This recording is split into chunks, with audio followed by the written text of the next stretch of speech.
High বন্ধুরা, আমি RJ Ruhi আর আপনারা শুনছেন গল্প লাভ কন্ট্রাক্ট সিজন 2। শহর থেকে কিছুটা দূরে একটি গণ আর সবুজে ঘেরা জঙ্গল। সেই জঙ্গলেরই সমান মাঝখানে একটি ঘন আর ভাঙাচোরা ইমারত দাঁড়িয়ে। বেশিরভাগ সময়ই দেখা যায় এইসব বড় বড় ইমারতের পিছনে লুকিয়ে থাকে বড় বড় মন্ত্রী আর মিনিস্টারদের পাপের রাজ্য। মনে হচ্ছে এখানেও কিছু আলাদা নেই, কারণ এই ইমারতেরই একটি কক্ষ হতে কারো চাপা কান্নার আওয়াজ ভেসে আসছে। মনে হচ্ছে ওই ঘরের ভিতরে কেউ বন্দি আছে। শুধু কেউ বললে ভুল হবে, বেশ অনেকগুলো চাপা আওয়াজ শোনা যাচ্ছে।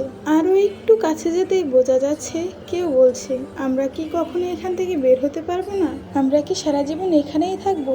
অপর একটি মেয়ে বলছে, আমি কি শেষবারের মতো আমার মায়ের মুখটা দেখতে পারবো না? হঠাৎ করেই সেই রুমটার দরজা খুলল।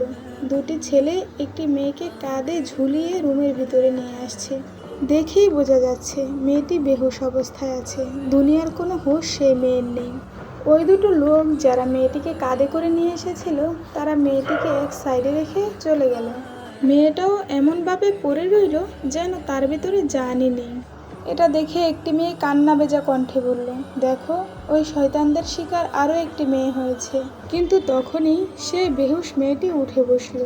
দেখে মনে হচ্ছে সে পুরোপুরি সুস্থ, অথচ কিছুক্ষণ আগেও যার চলার জন্য কারো সাহায্য দরকার হয়েছিল, এখন তাকে দেখে মনে হচ্ছে সে পুরোপুরি সুস্থ।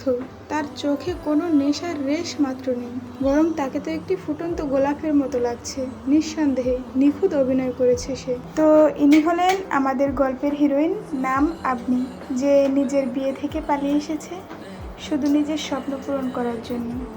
গল্পটা আমার কাছে পুরো আছে, আপনারা যদি শুনতে চান তাহলে আমি আপলোড করব একসাথে বেশি করে।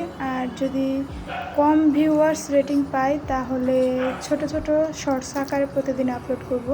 এখন যদি আপনারা শুনতে চান তাহলে অবশ্যই লাইক করতে হবে। খুবই সুন্দর একটি গল্প, আমার 100% গ্যারান্টি আপনাদের ভালো লাগবেই লাগবে।